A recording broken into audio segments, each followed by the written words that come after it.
ये वेटेड है, इसको डायरेक्ट टच करता है, इसको है ना, ओह नहीं करंट कुछ नहीं लगेगा करंट कुछ नहीं लगेगा, ये हील करता है। हाँ। घर में कोई प्रॉब्लम है, जैसे किसी के घर में झगड़ा हो रहा है या फिर रिलेशंस में प्रॉब्लम है, तो ये कैसे हील होता है? घर में कोई इश्यू है, घर में हाँ, इश्यू होना यानी कि घर में कोई नेगेटिविटी होना, हैवीनेस फील हो या किसी की नज़र लगना आप बोल सकते हो, तो ऐसी सारी चीज़ों के लिए भी ट्यूनिंग फॉक से हीलिंग की जा सकती है। That is called space healing.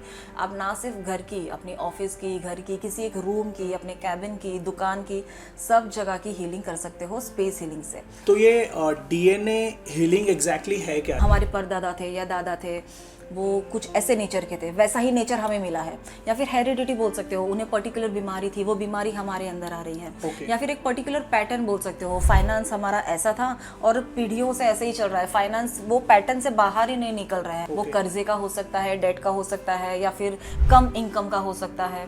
तो ये सारी चीज़ें हम हील कर सकते हैं ट्यूनिंग फॉक की फ्रीक्वेंसी से, आपके सेल्यूलर मेमोरी में जाके उसको रिलीज करा। जो ट्यूनिंग फॉक की फ्रीक्वेंसीज होती है वो हमारे डीएनए को किस तरह हील करती है, सेल्यूलर मेमोरी जो होती है, सारी चीज़ें जो हमें डीएनए से मिली हैं वो रिलीज करने का काम करती है। आपकी नर्वस सिस्टम जो है पूरी रिस्टोर होना चालू करती है। Okay. जो डीप रिलैक्सेशन मिलेगा, नर्वस सिस्टम जितना रीप्रोग्राम होगा, उतना ही उनको जो मेंटल डिसऑर्डर है उनके ब्रेन में भी पॉजिटिव एनर्जी मिलेगी और उससे वो रीप्रोग्राम होना स्टार्ट करेगा। अगर फिजिकल इश्यूज हैं उसके लिए फ्रीक्वेंसीज अलग है, आपके चक्रा बैलेंसिंग करनी है तो उसकी फ्रीक्वेंसीज अलग है। Okay. वेट लॉस के लिए, फेशियल के लिए, कैंसर की जैसी क्रोनिक डिजीजेस के लिए, प्लैनेट्स के लिए, सारी चीज़ों के लिए अलग अलग फ्रीक्वेंसीज हैं।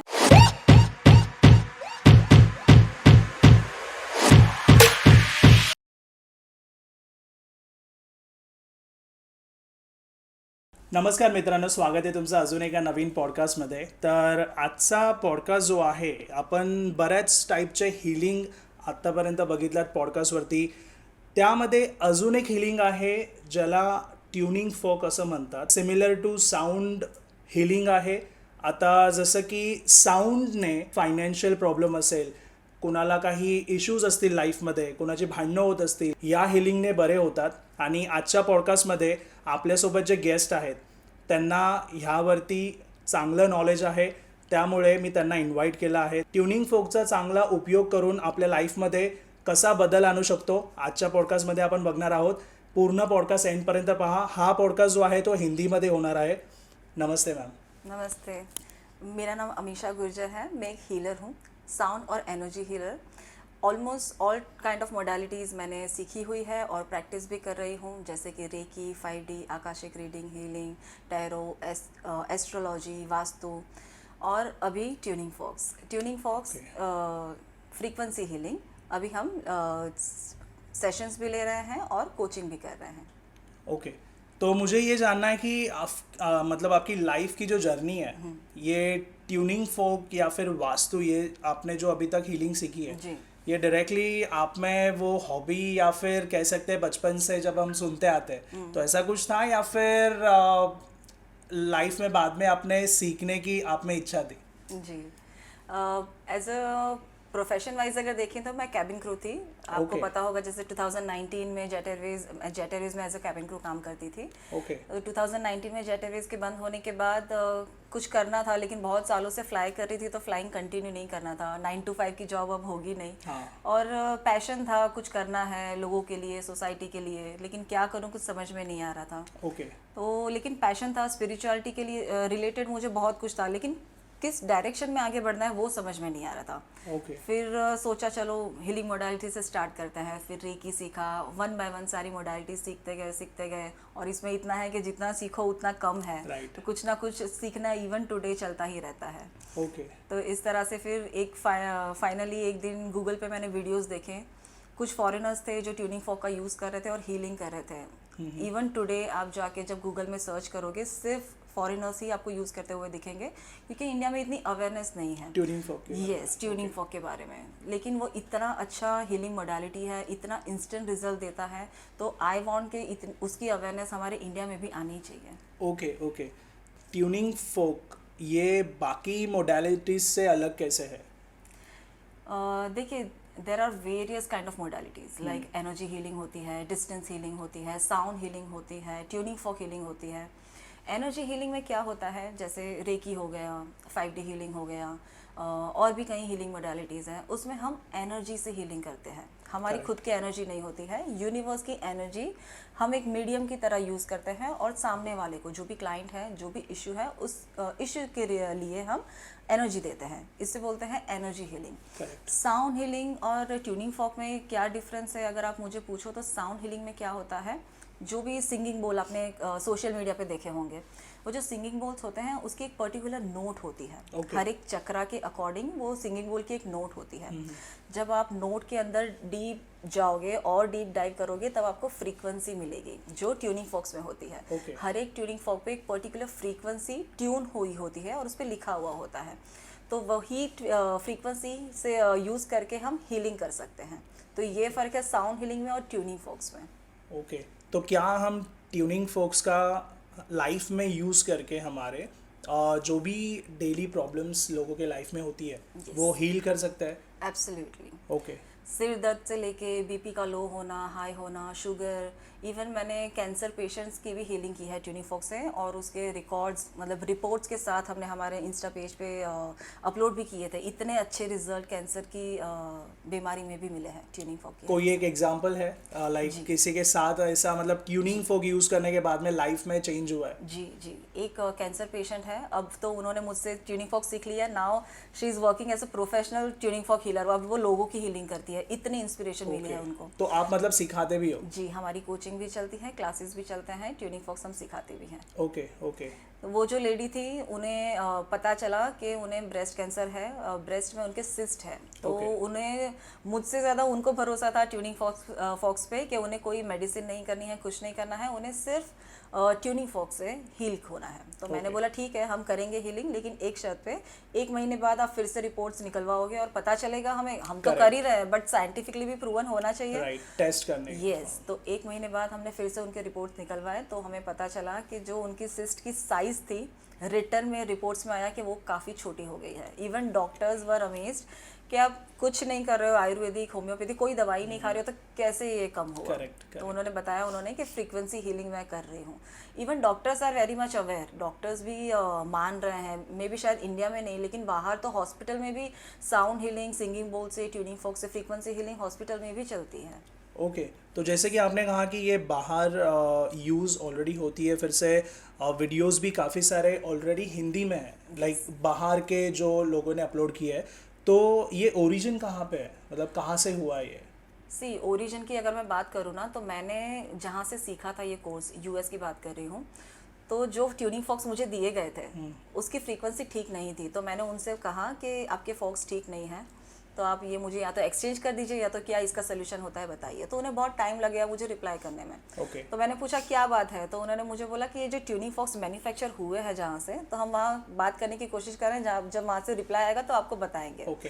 मैंने बोला अब यूएस से और ज़्यादा कहाँ से आ रहे हैं? right. उन्होंने बोला ये सारे ट्यूनिंग फॉक्स हरियाणा, इंडिया से आते हैं।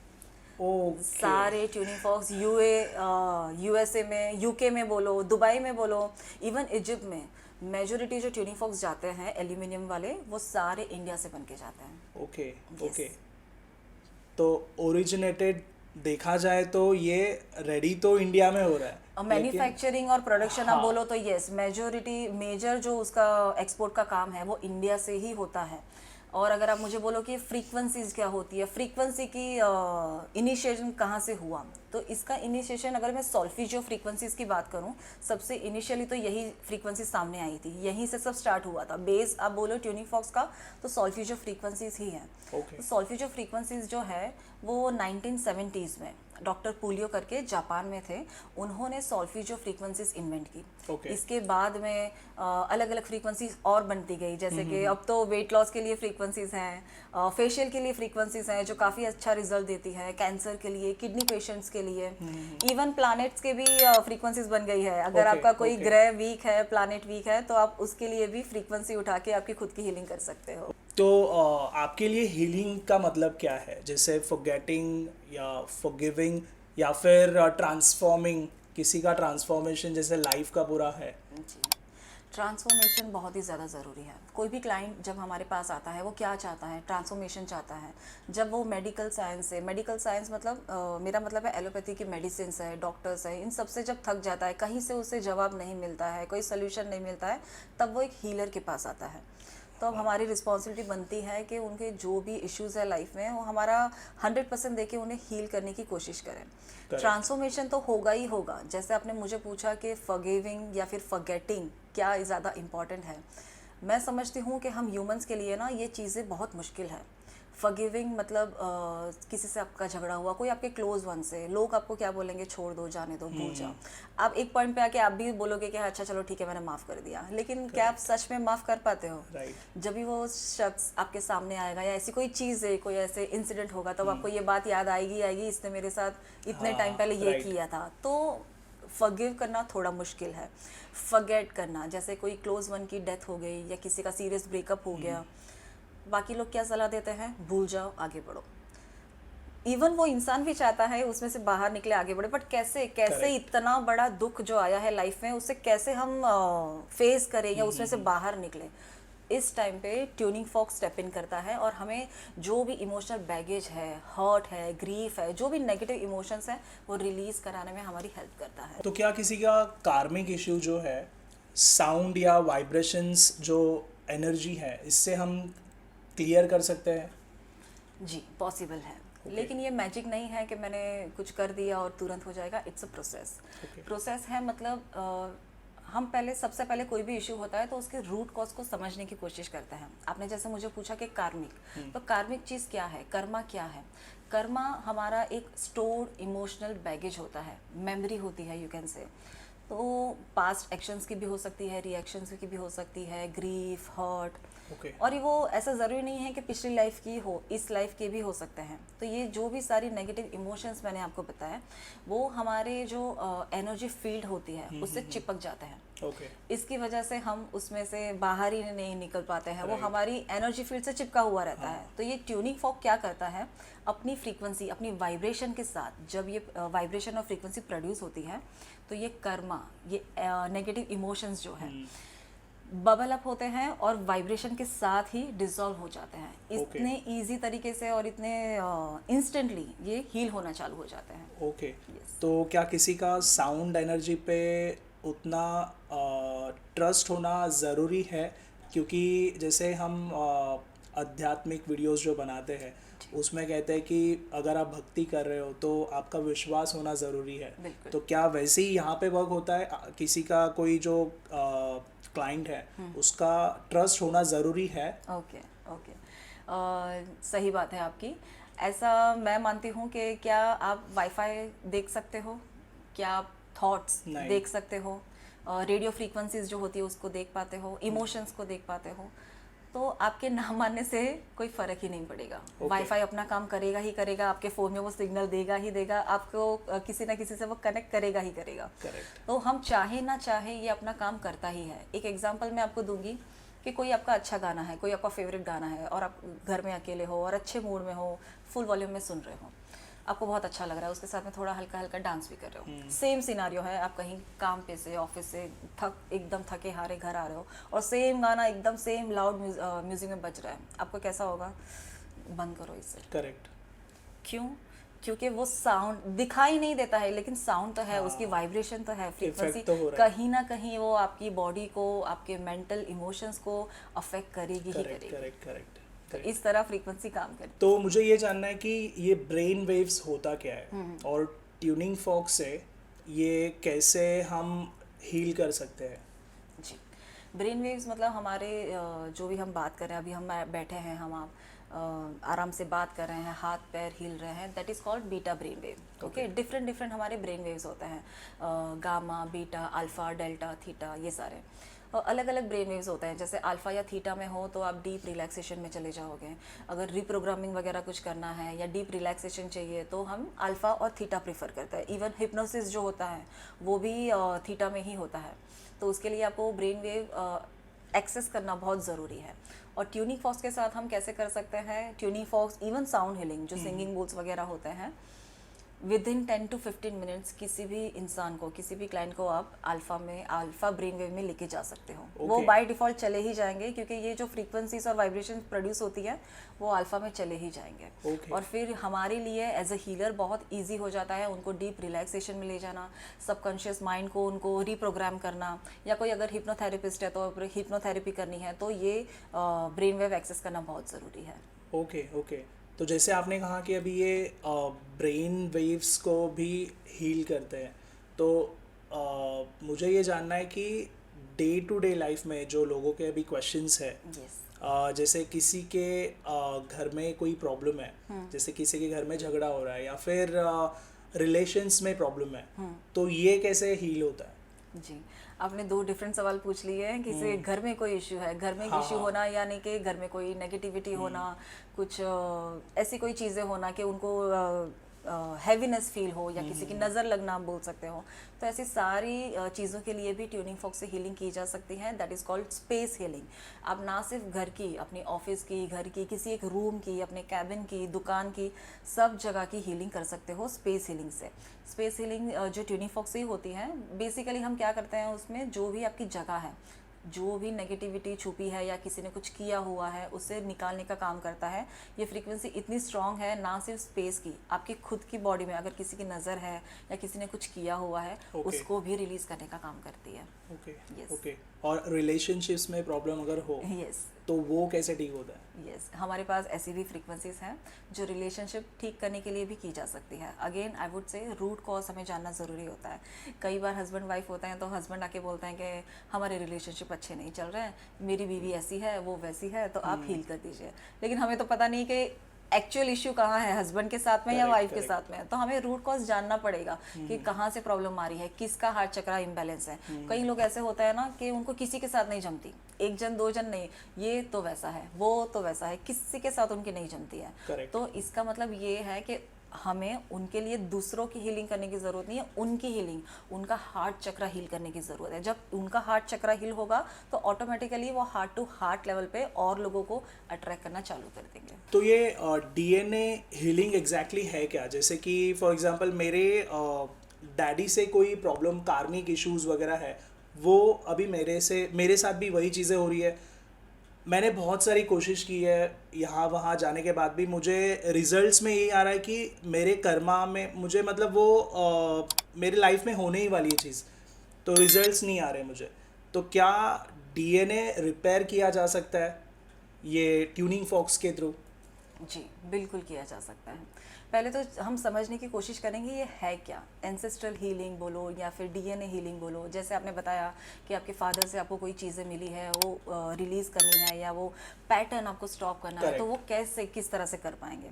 हम कभी ना, बच्चा होता है घर में तो बोलते हैं ना ये उसके दादा जैसा दिखता है, Right. या फिर उसकी कुछ चीज़ें, ये आदतें ऐसी होती है, उसके परदादा थे वो ऐसा करते थे, या कभी किसी से बात करते हैं तो ऐसे बोलते हैं तुम्हारी 7 पीढ़ी तक ऐसा होगा, तुम्हारी 7 पीढ़ी ऐसी होगी। तो ये फैक्ट है कि हम जो भी करते हैं या हमारे एंसेस्टर ने जो किया हुआ है 7 पीढ़ी तक, अच्छे बुरे सारे कर्म हमें भुगतने ही हैं। इवन ये जो डीएनए की आप बात करते हो, फिजिकल बॉडी की, physical, mental and even emotional, तो डीएनए एग्जैक्टली होता क्या है। डीएनए एक यू कैन से मॉलिक्यूल्स होते हैं हमारी बॉडी में जो एक जेनेटिक इंस्ट्रक्शंस कैरी करते हैं। Okay. वो आपको कोई सिखाता नहीं है, बचपन से ही वो ग्रो होते जाते हैं Right. आपके साथ। जैसे फॉर एग्जांपल मैं कहूँ तो हमने ऐसा देखा है कि हमारे फादर उनकी इनकम इतनी है, वो ऐसे घर चलाते हैं, मेरी मम्मी ऐसे इस तरह से घर हैंडल करती है। तो बचपन से हमारे दिमाग में क्या होता है, मैं बड़ी होंगी तो मैं भी शादी करूँगी, मैं भी इस तरह से घर संभालूंगी, मैं अगर लड़का है तो सोचेगा मैं ऐसे काम करूँगा मेरे पापा के जैसे। लेकिन आउट ऑफ द बॉक्स बहुत कम लोग सोचते हैं। Okay. तो ये जो जेनेटिक पैटर्न बोलो या डीएनए, ये चला आता है। लेकिन कुछ अच्छी चीज़ें भी मिलती हैं, कुछ बुरी चीज़ें भी मिलती हैं। तो बुरी चीज़ें जो हैं तो हमें रिलीज़ करने की ज़रूरत पड़ती है, वो डीएनए हमें हील करने की ज़रूरत पड़ती है। तो जो ट्यूनिंग फॉक की फ्रीक्वेंसीज होती है वो हमारे डीएनए को किस तरह हील करती है, सेल्यूलर मेमोरी जो होती है, सारी चीज़ें जो हमें डीएनए से मिली हैं वो रिलीज़ करने का काम करती है। जैसे आप बोल सकते हो ग्रीफ है, या फिर कोई गिल्ट है, फियर है, हमारे एंसेस्टर से जो हमें मिला है। इसका एग्जांपल ऐसे दे सकते हैं कि कोई हमारे परदादा थे या दादा थे, वो कुछ ऐसे नेचर के थे, वैसा ही नेचर हमें मिला है। या फिर हेरिडिटी बोल सकते हो, उन्हें पर्टिकुलर बीमारी थी, वो बीमारी हमारे अंदर आ रही है। Okay. या फिर एक पर्टिकुलर पैटर्न बोल सकते हो, फाइनेंस हमारा ऐसा था और पीढ़ियों से ऐसे ही चल रहा है, फाइनेंस वो पैटर्न से बाहर ही नहीं निकल रहे हैं। वो Okay. कर्जे का हो सकता है, डेट का हो सकता है, या फिर कम इनकम का हो सकता है। तो ये सारी चीज़ें हम हील कर सकते हैं ट्यूनिंग फॉर्क की फ्रीक्वेंसी से, आपके सेल्यूलर मेमोरी में जाके उसको रिलीज करा के। Okay okay. तो ये जो अभी जैसे आपने कहा फ्रीक्वेंसीज, तो फ्रीक्वेंसीज के अलग अलग टाइप्स क्या है और ये कैसे इश्यूज को हील करते हैं? ये छोटी से छोटी चीज़, जैसे मैं बोलूँ कि हेयर फॉल, आज हर दूसरे बंदे को हेयर फॉल की हाँ, प्रॉब्लम है। right.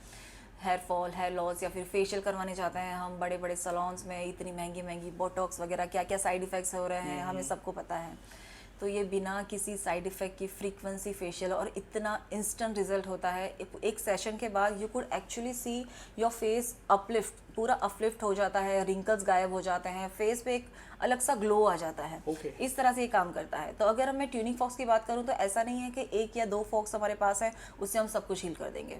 ट्यूनिंग फॉक्स के लिए आपके अगर फिजिकल इश्यूज हैं उसके लिए फ्रीक्वेंसीज अलग है, आपके चक्रा बैलेंसिंग करनी है तो उसकी फ्रीक्वेंसीज अलग है। Okay. वेट लॉस के लिए, फेशियल के लिए, कैंसर की जैसी क्रोनिक डिजीजेस के लिए, प्लैनेट्स के लिए, सारी चीज़ों के लिए अलग अलग फ्रीक्वेंसीज हैं।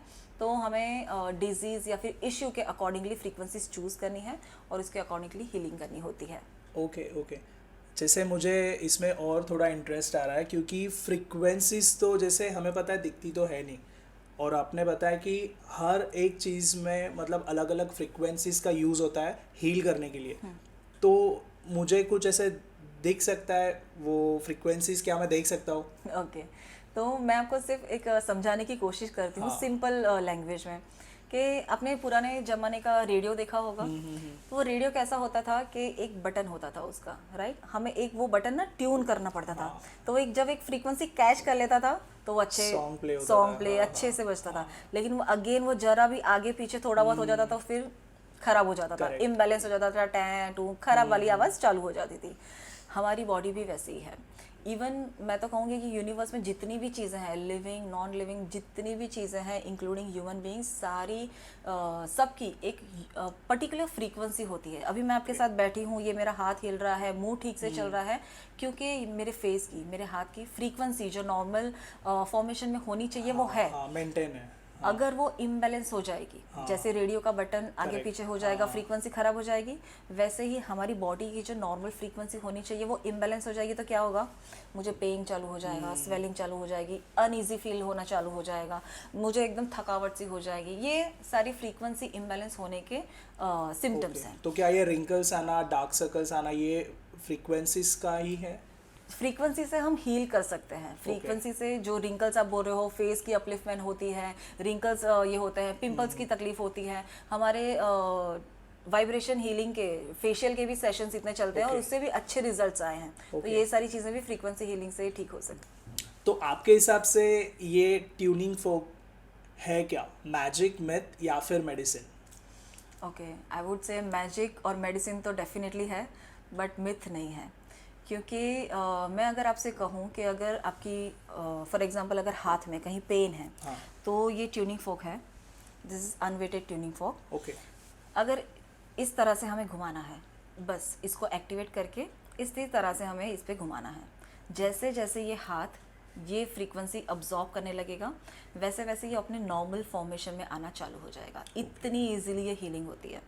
तो ये अगर इस तरह से घुमाने से हाथ का दर्द गायब हो जाएगा, तो इसे अगर आप मैजिक नहीं कहोगे तो क्या कहोगे? Correct, right. अगर ये मैजिक एक्सेप्ट कर लिया आपने, आपका हाथ हील हो गया, तो आपको मेडिसिन की ज़रूरत ही नहीं है। Right, correct. इतने इजीली ये काम करता है। Okay okay.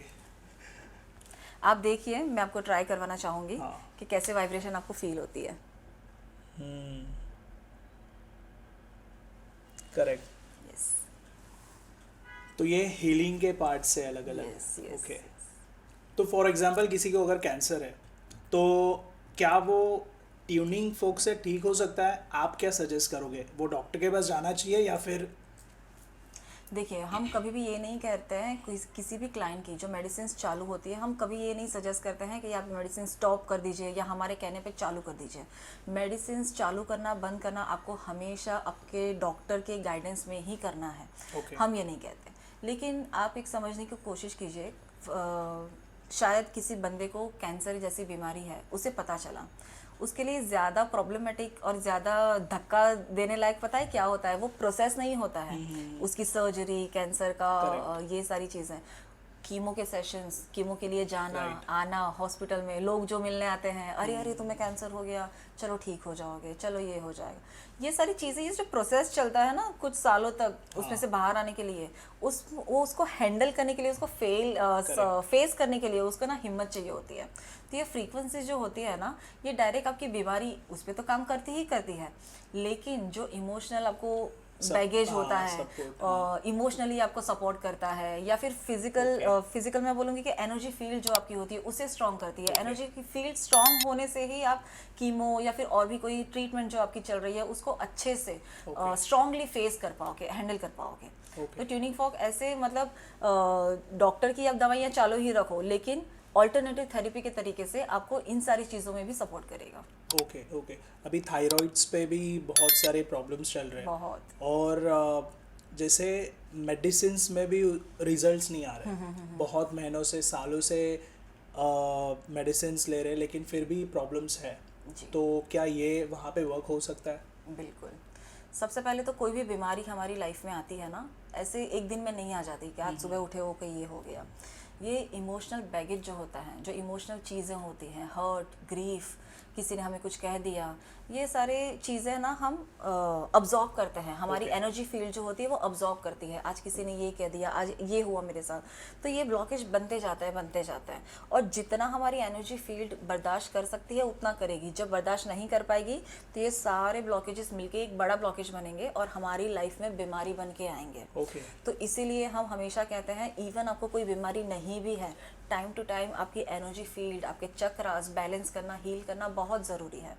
थायराइड की हम बात करें अगर, तो आप 60 to 70% हाउसवाइफ्स को थायराइड है आज की डेट में। करेक्ट। थायराइड मतलब आपका थ्रोट चक्र हो गया। थायराइड की बीमारी की होने की वजह ही यही है कि अपने दिल की बात, अपने पॉइंट ऑफ व्यू किसी के सामने आप रख नहीं पाते हो, शेयर नहीं कर पाते हो।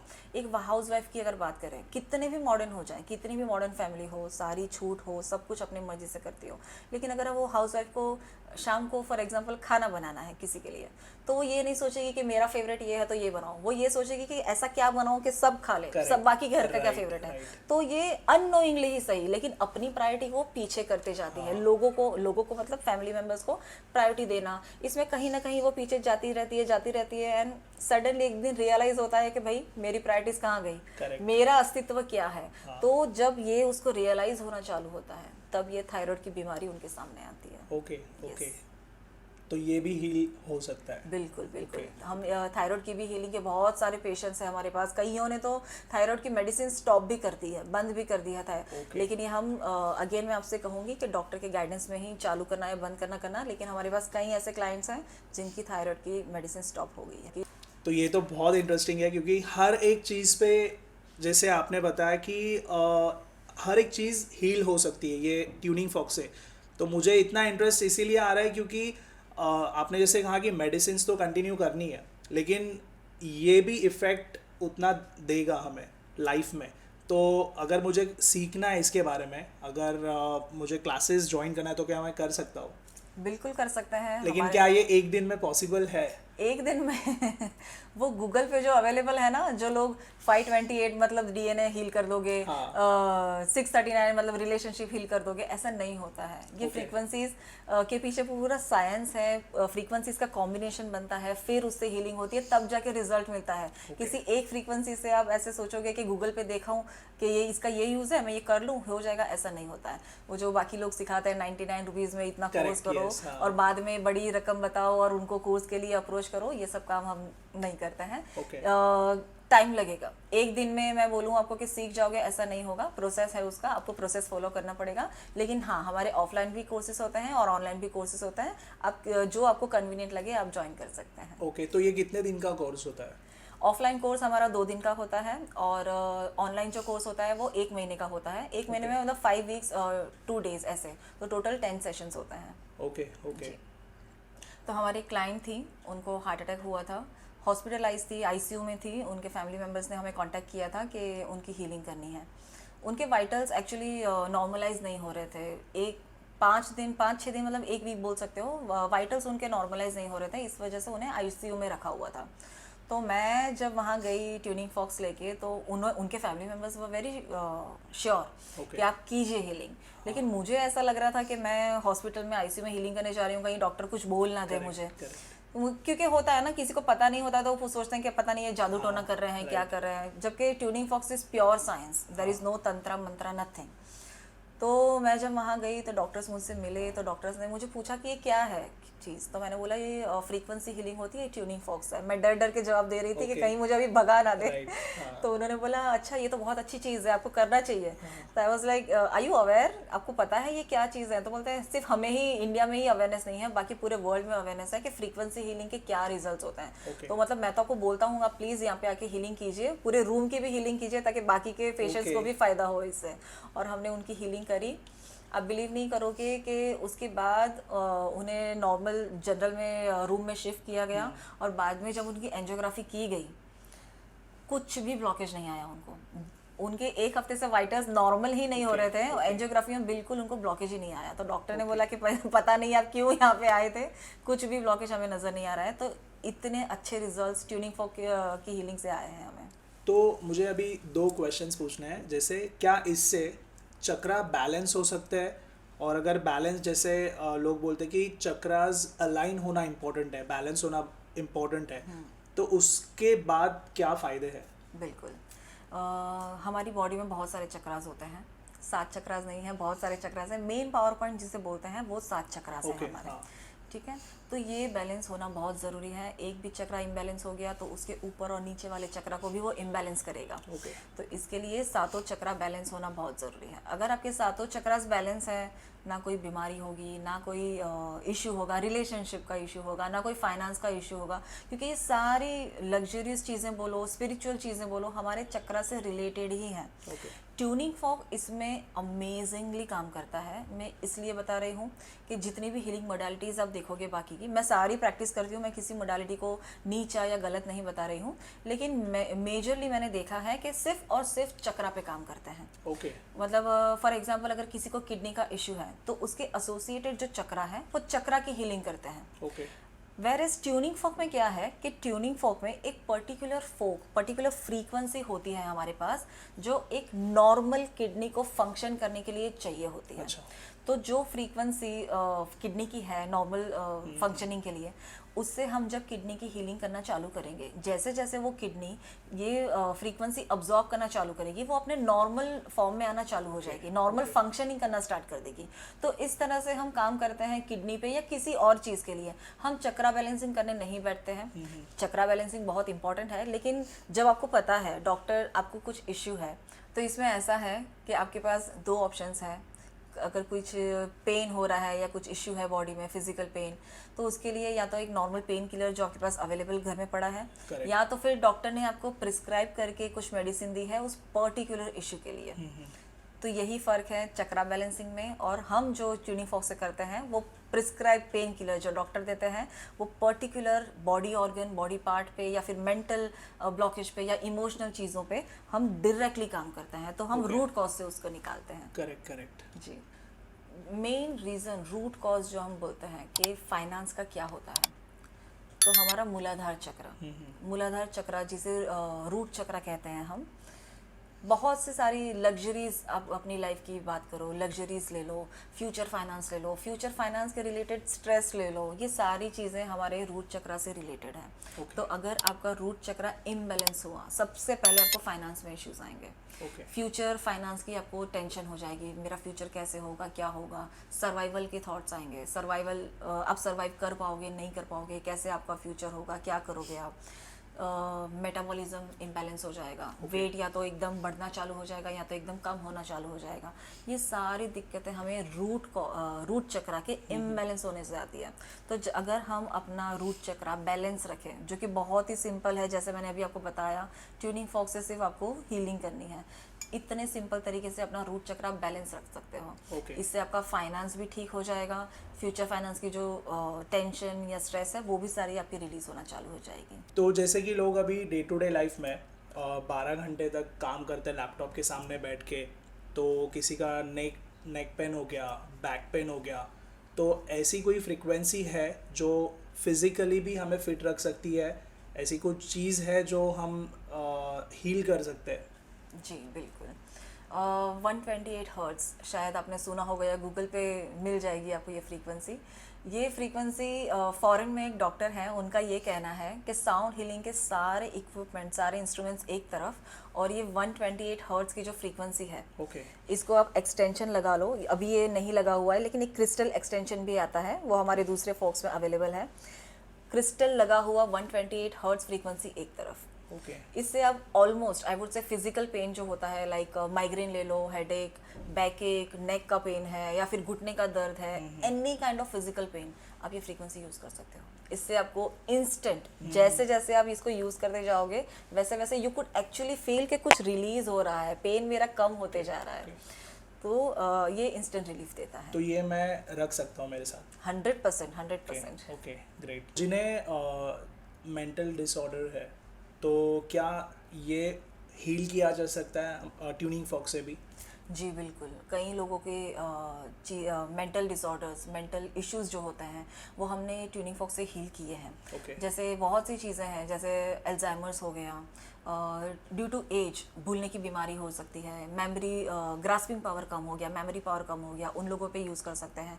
ब्रेन के रिलेटेड कुछ इशू है, जैसे कोई नॉट हो गई या कुछ हो गया, ऑटिज़म के बच्चे हैं या ऑटिज़म वाले लोग हैं, उन लोगों के लिए यूज़ कर सकते हैं। जैसे मैंने अभी आपको थोड़ी देर पहले बताया कि डिफरेंट ब्रेन वेव्स होती हैं हमारे माइंड की, तो जो अल्फ़ा, थीटा, बीटा, अलग अलग ब्रेन वेव्स जब आप हील करोगे तो होता क्या है, आपकी नर्वस सिस्टम जो है पूरी रिस्टोर होना चालू करती है। Okay. जो डीप रिलैक्सेशन मिलेगा, नर्वस सिस्टम जितना रीप्रोग्राम होगा, उतना ही उनको जो मेंटल डिसऑर्डर है उनके ब्रेन में भी पॉजिटिव एनर्जी मिलेगी और उससे वो रीप्रोग्राम होना स्टार्ट करेगा। तो मेमोरी पावर, ग्रास्पिंग पावर, या फिर भूलने की बीमारी है, ये सारी चीज़ें भी हील होती जाएंगी। ओके तो जैसे जिन्हें मेंटली डिसऑर्डर का प्रॉब्लम है, जी। तो ये इससे हील किया जा सकता है? 100%। Okay Yes. तो थैंक यू सो मच, आप आए और इतनी अच्छी चीज़ें लाइक ट्यूनिंग फॉक के बारे में ये वीडियो तो लाइक पैन इंडिया जाएगा, तो मैक्सिमम लोगों को पता चल जाएगा कि ट्यूनिंग फॉक है क्या और उसका यूज़ कैसे कर सकते हैं। और मैं पूरी डिटेल्स जो है ना वो डिस्क्रिप्शन में आपके बारे में मेंशन कर दूंगा, आपका नंबर भी, तो किसी को अगर कंसल्टेशन चाहिए, किसी को अगर हील करवाना है, तो वो आपको कांटेक्ट कर सकते हैं। डेफिनेटली। मेरा तो मोटो ही यही है कि इतनी अच्छी, इतनी छोटी सी चीज़ है लेकिन इतनी पावरफुल चीज़ है। फॉरेनर्स यूज़ कर रहे हैं, यहीं से बन के फॉक्स जा रहे हैं फॉरेन में, वो लोग यूज़ कर रहे हैं, और हमारी चीज़ हम एक्सपोर्ट कर रहे हैं, हमें नहीं पता कि कितनी पावरफुल है। तो मैं तो चाहती हूँ हर घर हीलर हो, हर एक के घर में, जैसे टीवी, सोफ़ा, बेड, ये कंफर्ट की चीज़ें हैं, वैसे ट्यूनिंग फॉक का भी एक किट होना चाहिए कि जब भी आपको कुछ बीमारी हो, कुछ छोटी मोटी चीज़ हो, तो आप तुरंत डॉक्टर के पास ना भागे, तुरंत आप कोई मेडिसिन कंज्यूम करना ना चालू कर दें। इससे थोड़ी देर आप हीलिंग करोगे, आपको उससे छुटकारा मिल सकता है। तो आई वांट कि हर घर में एक ट्यूनिंग फॉक का सेट हो। राइट जी, thank you so much. My pleasure. आपको ये वीडियो अच्छा लगा हो तो लाइक, शेयर और चैनल को सब्सक्राइब ज़रूर करना। Thank you. राइट जी, thank you so much. My pleasure. आपको ये वीडियो अच्छा लगा हो तो लाइक, शेयर और चैनल को सब्सक्राइब ज़रूर करना। Thank you.